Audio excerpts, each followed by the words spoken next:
شاہ خاقان عباسی ہمارے پروگرام میں آئے, انہوں نے ایک بڑی انٹرسٹنگ بات کی. انہوں نے کہا 1999 کے ٹیک اوور اور شریف برادران کی جو گرفتاری ہوئی تھی, پورا انہوں نے ہمیں واقعہ دوبارہ سنایا, آئی ایم شور آپ کو یاد ہوگا.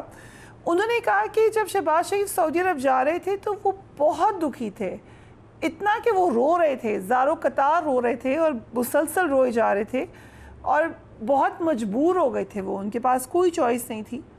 اس وقت آپ نواز شریف صاحب کے وکیل تھے, آپ کو اس وقت بہت پریشر تھا ان لوگوں کے پاس اوپر؟ بھائی مجھے تو یہ معلوم ہے ان کے جانے کا کہ میرے پاس مرحومہ تشریف لے کے آئیں کلثوم بی بی, اور انہوں نے مجھے کہا یہ غالباً 7 تاریخ دسمبر کی 7 یا 8 تاریخ کو 2000 انہوں نے مجھے کہا کہ تیز کر دو ذرا اسٹرگل ان دی کورٹس, اور یہ ذرا جلدی کرو. میاں صاحب کہتے ہیں لڑنا مرنا جو کچھ ہے بس میں نے اب یہیں ہے, اور مجھے کوئی کہیں نہیں میں جا رہا ہوں, میں یہیں رہوں گا, اور آپ پلیز اس کو تیز کریں اور کارروائی کو.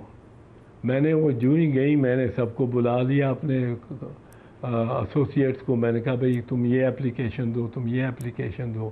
لاہور ہائی کورٹ کے فل بینچ 5 ممبر بینچ کے سامنے وہ کیس تھا. فلک شیر جو ان کے چوتھے بھائی بتائے جاتے تھے, ان کے والد صاحب وہ چیف جسٹس تھے, انہوں نے نہ لگنے دی وہ بھی پٹیشن. 9 تاریخ کی شام کو مجھے فون آنے شروع ہو گئے کہ میاں صاحب تو چلے گئے ہیں سعودی عرب. میں نے کہا ہو ہی نہیں سکتا, ممکن ہی نہیں ہے یہ. وہ پریس والے کہیں جی ہو گیا ہے. اس وقت یہ ٹیلی ویژن 24/7 نہیں ہوتا تھا اس طرح 2000 میں. تو وہ انہوں نے پکڑ کے وہ کہا کہ نہیں جی وہ چلے گئے. دوسرے دن اخبار میں خبریں لگی ہوئی ہیں, ایک طرف میں کہہ رہا ہوں کہ جا ہی نہیں سکتے, دوسری طرف تصویریں لگی ہوئی ہیں کہ وہ جا رہے ہیں, وہ جہاز میں بیٹھ رہے ہیں, چڑھ رہے ہیں, جو سعودی عرب کے بادشاہ کا جہاز ہے اس میں چڑھ رہے ہیں. تو میں کیا کہہ سکتا ہوں, مجھے تو نہیں پتا تھا کہ روتے گئے ہیں کہ ہنستے گئے ہیں, آئی ڈونٹ نو. بٹ یہ بھی کہا انہوں نے کیونکہ طیارہ سازش کا کیس تھا, ہی سیڈ کہ یہ سب سے زیادہ خطرناک کیس ہے. وہ اس وقت ایم ڈی پی آئی اے تھے, اینڈ ہی سیز کہ اس میں تو پھانسی ہو سکتی تھی جیسے کہ ذوالفقار علی بھٹو صاحب کو ہوئی بھی تھی پہلے.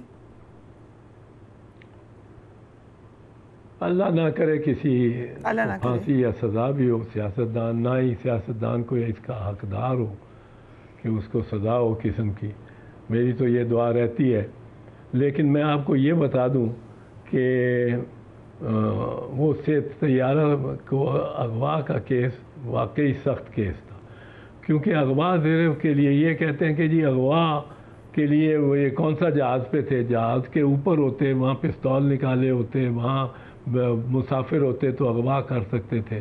آج کل تو آپ سیٹلائٹ بھی اغوا کر سکتے ہیں, میرا خیال ہے خلاؤں میں چلتی ہوئی, اس کو کوئی ایسی ہیکنگ ٹیکنالوجی بنا لے تو لے جا سکتے ہیں. اس میں تو مسافر بھی 250-300 مسافر بیٹھے ہوئے تھے اور ان کی جانیں بھی خطرے میں آئی تھیں. تو یہ شاید خاقان صاحب درست کہتے ہیں. انہوں نے یہ بھی کہا کہ اس وقت رن وے فزیکلی بند کر دی گئی تھی, رن وے فزیکلی, اور 2 فلائٹس پہلے کر دی گئی تھی ڈائیورٹ, اور ان کو بھی کہا کہ آپ یہاں سے چلے جائیں. جی نواب شاہ بھیج رہے تھے جی, نواب شاہ انتظام کیا ہوا تھا. تو اب کیا کہا جا سکتا ہے, میں اس سے زیادہ نہیں کہوں گا. ایک ہم دیکھ رہے ہیں ایک ٹسل ہو رہی ہے پی ٹی آئی میں, نئی لیڈرشپ پرانی لیڈرشپ, وہ ان کا اندرونی معاملہ ہے. لیکن اس میں ایک بات زیر بحث آ رہی ہے کہ کوشش نہیں ہو رہی پراپر بانی پی ٹی آئی کو باہر نکالنے کی جیل سے. یہ پرانی لیڈرشپ نئی لیڈرشپ پہ الزام لگا رہی ہے, نئی لیڈرشپ ان پہ الزام لگا رہی ہے, بٹ لیگل پرسپیکٹو سے اور سیاسی پرسپیکٹو سے بھی, کنسیڈرنگ آپ کو اچھے طریقے سے تمام ہسٹری پتہ ہے پاکستان میں کیا کیا مسائل رہے ہیں, کیا ایک بھرپور کوشش کر رہی ہے پی ٹی آئی کہ وہ اپنے معاملات ٹھیک کرے, اپنے بانی کو باہر نکالے جیل سے, یا ایکچولی ایسی کوشش نہیں ہو رہی ہے؟ نہیں, میں نہیں کہہ سکتا ہوں اس پہ, آئی کانٹ کامنٹ. پر میرا خیال ہے ان کے جو ساتھی ہیں خان کے, وہ باہر بھی جو ہیں جو اندر بھی ہیں وہ مخلص ہوں گے، پر خاصی سختی ہو رہی ہے صنم جاوید، ڈاکٹر جو اپنی یاسمین راشد ہیں یا دیگر ان کی ساتھی ہیں، ان پہ بڑی سختی ہو رہی ہے، خواتین پہ خصوصی طور پہ، اور ان کے لیے ضرور کوشش اور زیادہ کرنی چاہیے انہیں۔ خان پھر بھی ٹھیک ہے، اپنا اس کا یہ the centre of in his own world and in his own party he is the centre of gravity, تو اس لیے اس کو تو پھر بھی ایک سہولت یہ بھی ہوتی ہے کہ آپ پہ ساری قوم کی نظر ہو، you are the topic whether you are in jail or not. پر شاہ محمود کے لیے بڑی سخت یہ ہے جیل، اور وہ بڑی اچھی طرح گزار رہا ہے، اور چودھری پرویز الہی نے بھی اچھی گزاری ہے۔ پر یہ کہنا ذرا شاید انفیئر ہی ہو، پر کوشش تو کرنی پڑے گی، ایک پراپر کوشش کرنی پڑے گی۔ حسین صاحب، واٹ ڈو یو تھنک کہ کتنا عرصہ لگے گا جیل سے باہر آنے میں خان صاحب کو؟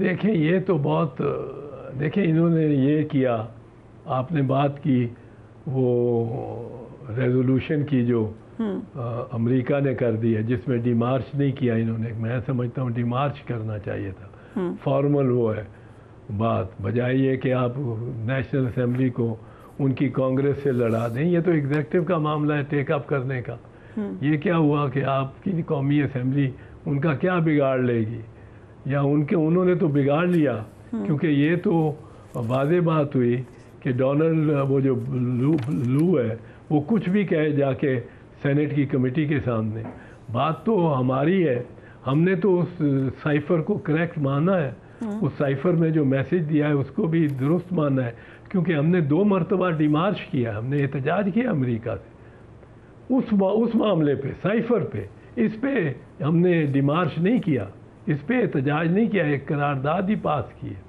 اور میں آپ کو ایک چیز بتاؤں، یہ جو اسی دن جا کے وزیر اعظم کا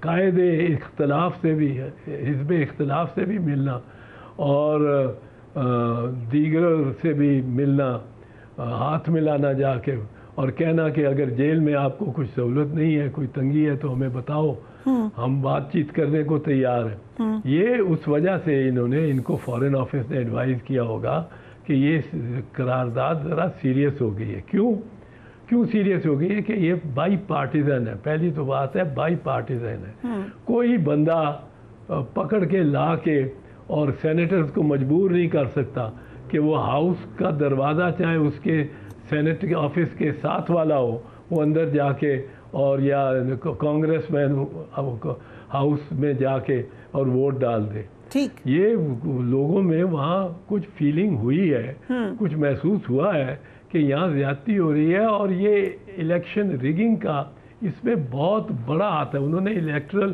وہ جو کہا ہے نا کہ الیکشن کے شفاف ہونے کا بھی انکوائری ہونی چاہیے، یہ اس پہ بہت گھبراتے ہیں۔ یہ جس وقت نون لیگ کو آپ کہیں گے ڈرانا ہونا تو ان کو کہیں فارم 45، آپ فارم 45 لے کے آؤ۔ فارم 45 سے انہوں نے ایک بنا لیا تھا طریقہ کار ہی کہ فارم 47 پہ اناؤنس کر دو رزلٹ، اور فارم 45 غائب رکھو اور بیگ کھلنے نہ دو۔ رائٹ، اعزاز احسن صاحب، last question to you. Faisal Vawda صاحب نے اور مصطفیٰ کمال نے معافی مانگ لی، ٹھیک کیا انہوں نے؟ پھر انہوں نے تو جو کیا سو کیا، ان کی مرضی ہے، اس کو میں ٹھیک، یا وہ اگر خوش ہیں قبول بھی ہو گئی کہ ان کو معافی مل گئی، قبول ہو گئی، وہ تو سجدے کرتے پھر رہے ہیں، تو وہ یہ ان کی بات ہے۔ پھر تو بہت ہی گھبرائے ہوئے نظر آتے تھے وہ، وہاں ٹیلی ویژن پہ اس طرح لگتا ہے کہ ان کی یہ کوئی مطلب ہے، یہ کون بول رہا ہے خدا کے لہجے میں، ایک شاعر نے کہا، وہاں تو لہجہ ایسا ہوتا ہے، پر عاجزی بہتر ہے۔ پر یہ ہے آپ اینالائز کریں کسی ججمنٹ کو، میں نے آج کیا ہے، اینالائز کیا ہے ججمنٹ کو، ان کے جو پوائنٹس ہیں ان کو 4-5 پوائنٹس ہیں آپ کے سامنے. ابھی آپ سیٹوں کا پوائنٹ تھا, اس کا پوائنٹ تھا پارٹی کو منتشر کرنے کا, سیکشن آرٹیکل 17 کا پوائنٹ تھا, سیکشن 104 کا تھا, آئین بالادست ہے قانون سے, تو قانون سے اگر متصادم ہے تو قانون ختم سمجھا جائے گا. تو اس طرح کی بات آپ کر لیں, پر جو انہوں نے کہا تھا کہ ہم کھوپڑیوں پتہ نہیں کیا کس سے پگڑیوں سے فٹ بال کھیلیں گے, کس کی پگڑیاں اور کس کی فٹ بال, جو یہ تو ناجائز بات تھی. اس پہ معافی مل جانی خوش قسمت ہے, یہ خوش قسمت لوگ ہیں.